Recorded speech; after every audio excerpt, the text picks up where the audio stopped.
BC's physical and biological landscapes are exceptionally diverse and complex. Physical forces like plate tectonics have combined with climate to create an intricate network of mountains, plateaus, valleys, canyons, and floodplains that support an extremely wide range of ecosystems.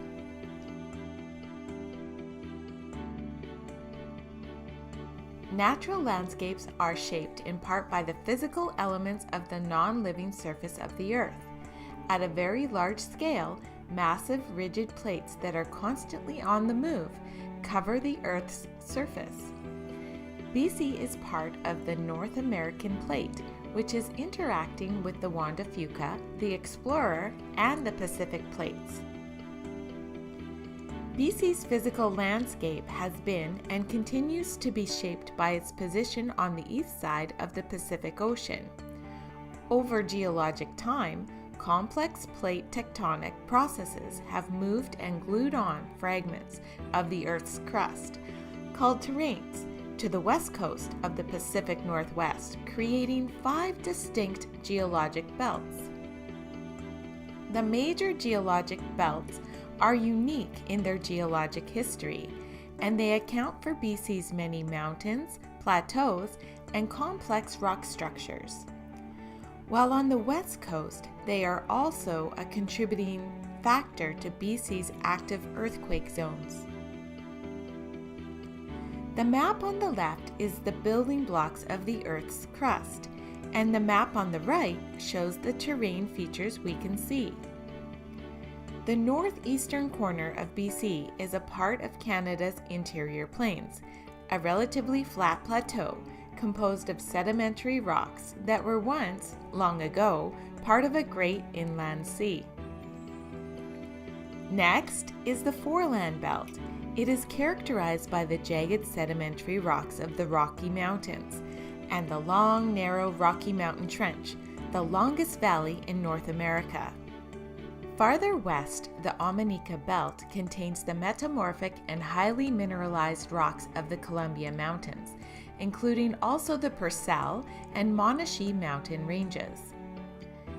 The Intermontane Belt occupies much of central BC, known as the Interior Plateau, with its gently rolling uplands consisting mostly of lava rock from ancient volcanoes and lava flows.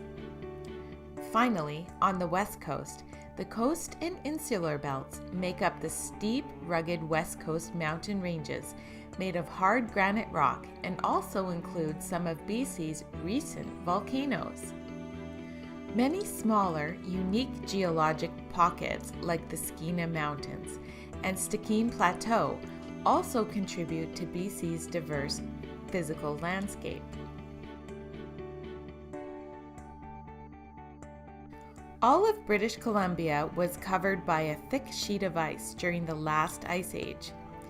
BC became generally ice-free between 7,000 to 13,000 years ago.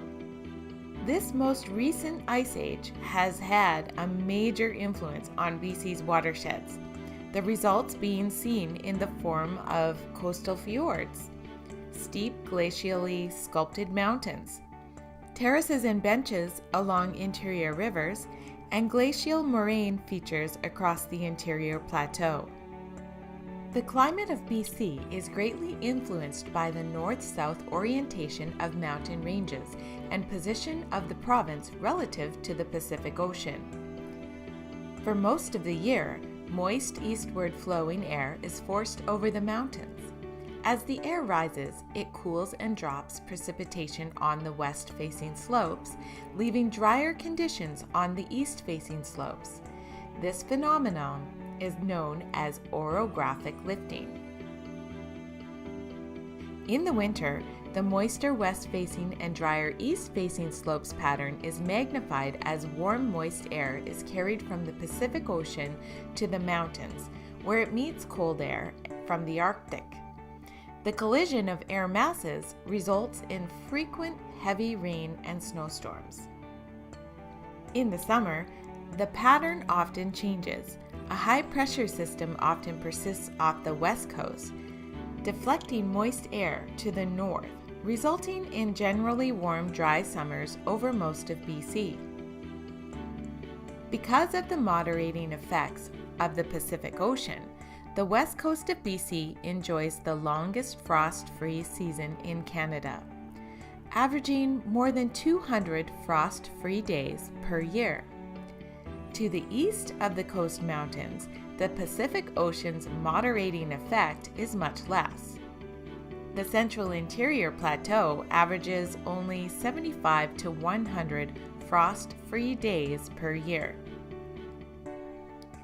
Significant climatic variation also exists between valleys and uplands, and between the northern and southern parts of the province. The combination of complex geology and climate create the conditions needed to support BC's wide range of ecosystems. From the marine environments off the west coast, through steep coastal forests, across rolling grasslands and dry belt forests, spanning vast northern boreal forests and wetlands, rising to high alpine tundra and dropping to hot baking deserts, BC's ecosystems are among the most diverse in the world. In BC, two different but complementary regional ecosystem classification systems exist: the ecoregion classification system and the biogeoclimatic zone classification system. The ecoregion classification system describes broad regional ecosystems based on the interaction of climate and physiography. Ecoregion classification examples include ecodomains, ecodivisions, and ecoregions. In BC, there are 4 ecodomains, areas with a uniform climate, 7 ecodivisions, areas with major climatic and physiographic zones, and 46 identified ecoregions, of which 38 are terrestrial, 3 are oceanic, and 6 are both oceanic and terrestrial. The biogeoclimatic ecosystem classification is more detailed than the ecoregion system, as it classifies ecosystems by vegetation, soils, and climate.